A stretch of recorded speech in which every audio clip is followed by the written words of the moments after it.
Welcome back to practical session of fluid mechanics. This is practical number 7 on major losses in pipe. Whenever the fluid flows through a circular pipe, generally energy loss takes place along the direction of flow. And this energy loss is mainly categorized into two, that is major losses and minor losses.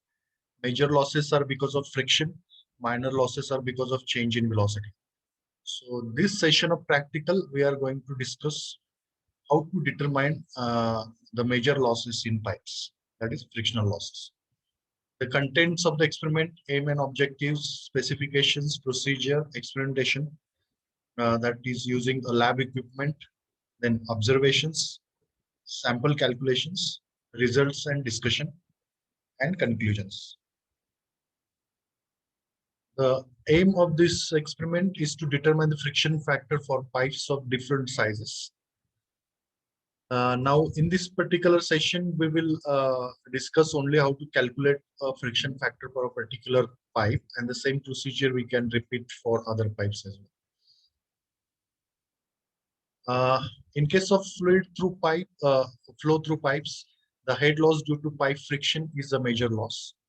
Based on experimental observation, it has been found that the loss due to friction mainly depends on the pipe roughness, especially for turbulent flows, is directly proportional to the weighted area, is inversely proportional to the or to pipe diameter, and it varies some power of the velocity. Generally, it is v square. After combining these factors, the equation for friction loss HF is given by this expression, that is HF is equal to FL v square by twice GD. This equation is also called as the Darcy-Weisbach equation and is used to calculate the frictional head in case of turbulent flow. But the same can be used for laminar flow as well by putting F is equal to 64 by RE.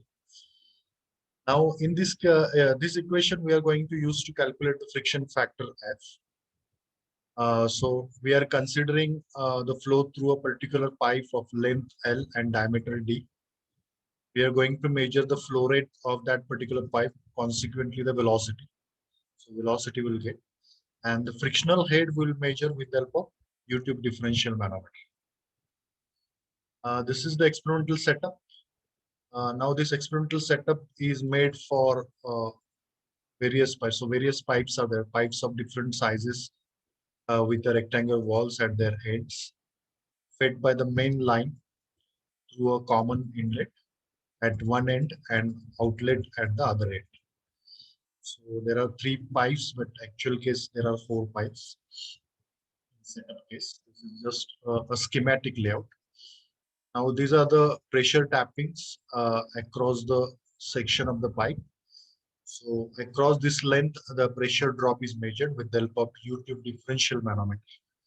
So with the help of a flexible soft tube. Then the flow is measured with the help of this measuring tank as usual, that is by measuring the time required to raise the level of water in the tank.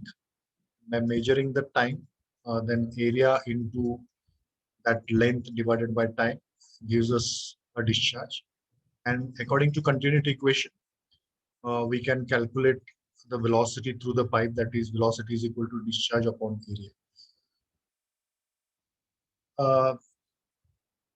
This is the layout of experimental setup. So the pump which is used to pump the fluid through this particular pipeline. So at one particular time, one pipe is tested, and then stopwatch is, these are the equipments required. So discharge measuring tank, stopwatch. Now, as far as the procedure is concerned, first of all, we have to note the length of each pipe between the manometer tappings. Now, in this case, this length is considered as 1 meter. Then the diameter of all the pipes and the size of the collecting tank. These are the dimensions required for calculation of friction factor. Then check the manometer for bubble and remove if any. So generally there is a possibility of bubble formation if the system is in off condition. So initially at the time of starting, remove the air bubbles from the manometer so that it gives the correct reading. Then keep the outlet valve closed. Open the main inlet valve fully. So this valve. Then open the outlet valve of one of the pipe portion. Wait for a few seconds so that the flow becomes steady. So at one particular time, other valves are closed. One valve is remain open. Note the manometer reading in both the limbs. So that gives us HF, that is not H1 minus H2. So that is nothing but HF, that is difference. Then measure the time required to raise the level of water in tank by 10 centimeter for calculating discharge through the pipe. So only two types of measurement: the measurement of uh, difference in pressure head and measurement of time to raise the level by 10 centimeter. And then with help of expressions, we can calculate. Then repeat this procedure for at least 6 to 8 different openings. So generally, not only the friction factor, but the effect of velocity on friction factor is to be determined.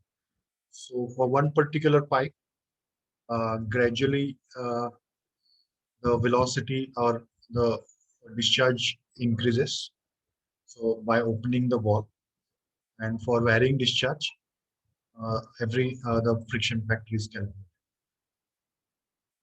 The same procedure we can repeat. That is for every flow wall setting, measure HF as well as time. Then increase the flow and do the same activity. So repeat all process 4 to 6 for other pipes also. Similar process, calculation of these things, calculation of friction factor for other pipe diameters. So this is about the procedure of the experiment. Now we will see the actual setup, lab setup. So this lab setup, the major parts. First of all, this is the hydraulic bench. So there are 4 pipes.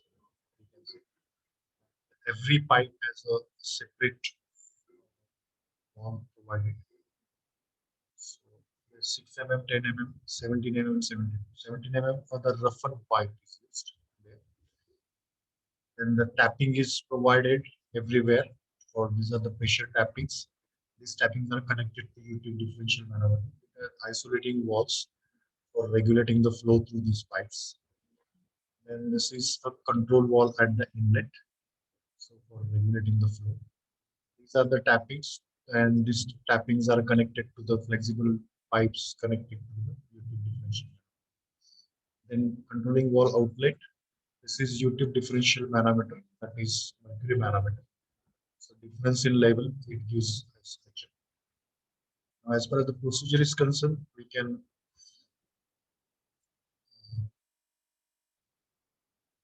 now this is so first the inlet valve is open slightly,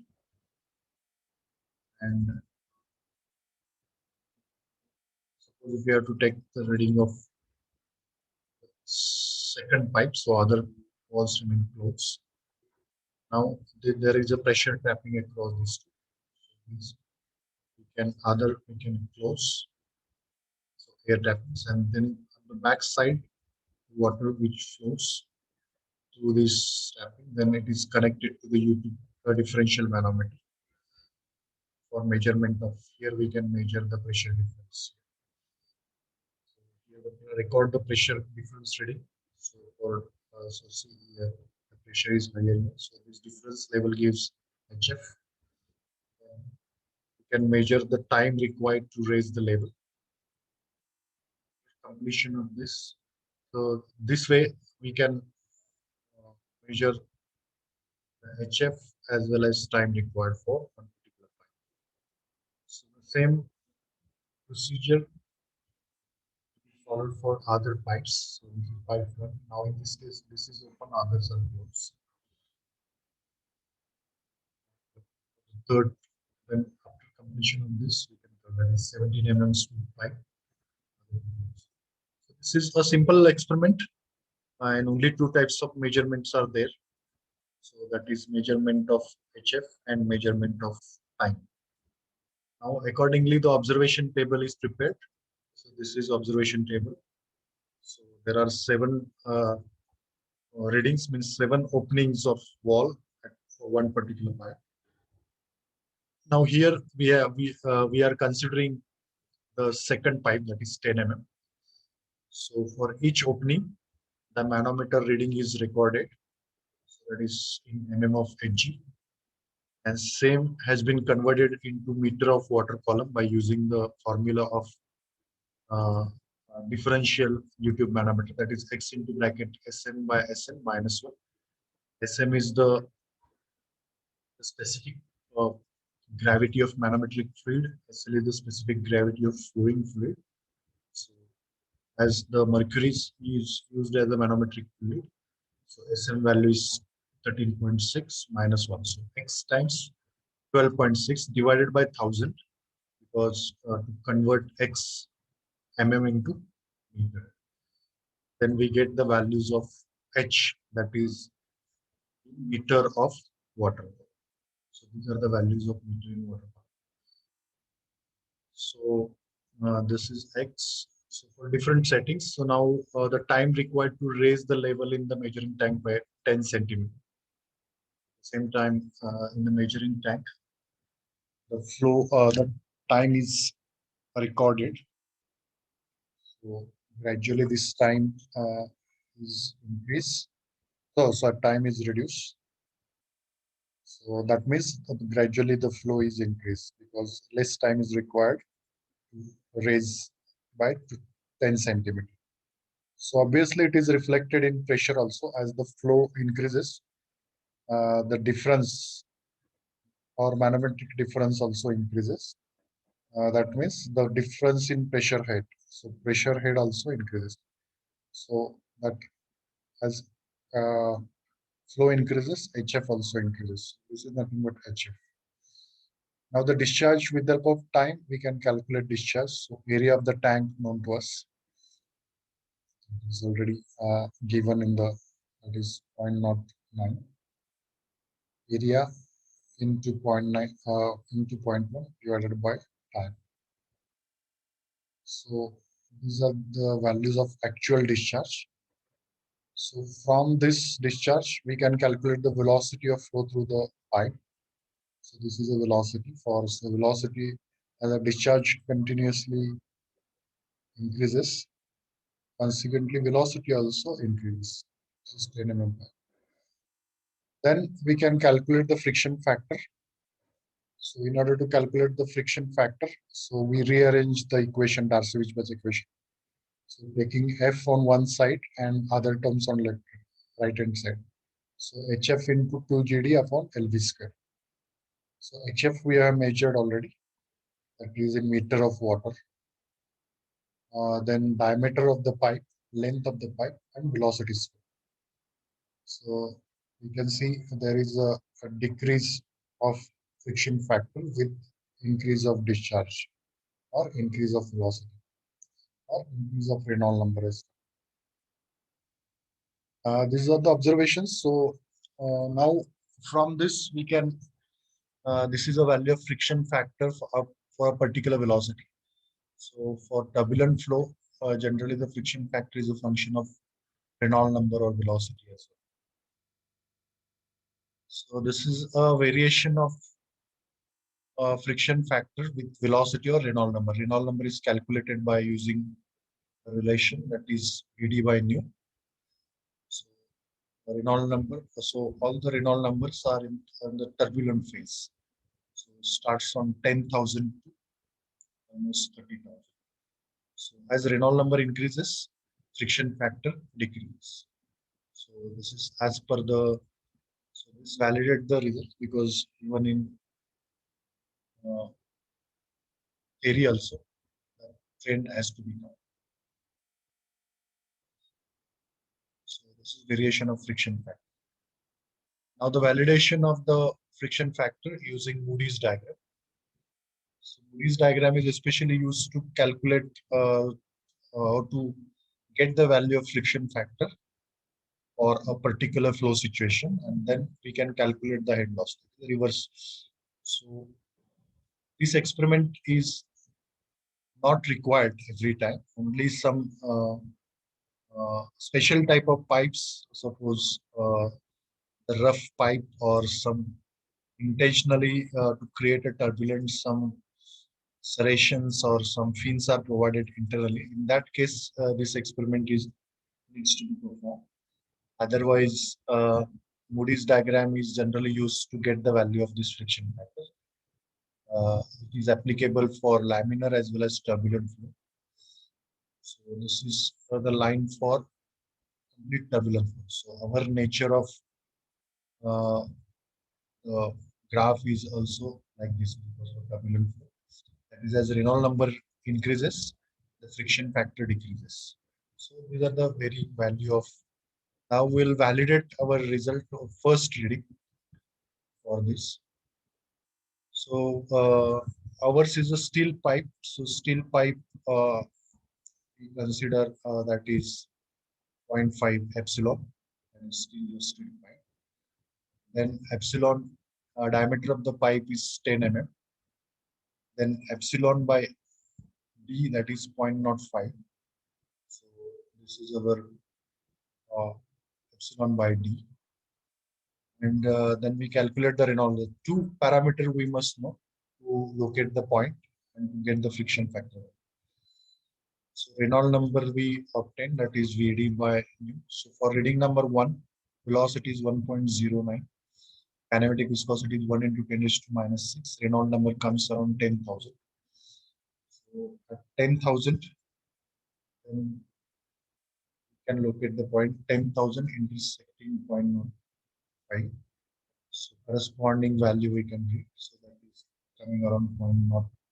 From chart it is 0.075. So there the experimental value is around 0.08. So it is close to that. So that value is also verified. So the value obtained from Moody's diagram and value obtained experimentally at particular velocity coming same. So that's it from this experiment.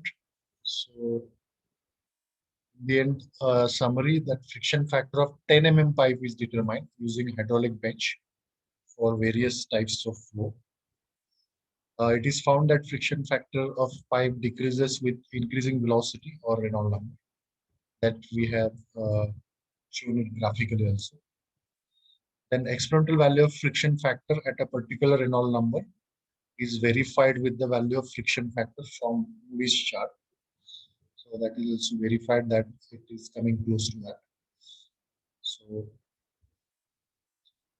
actually this experiment is performed most of the research work for newly designed internal structure of any pipe.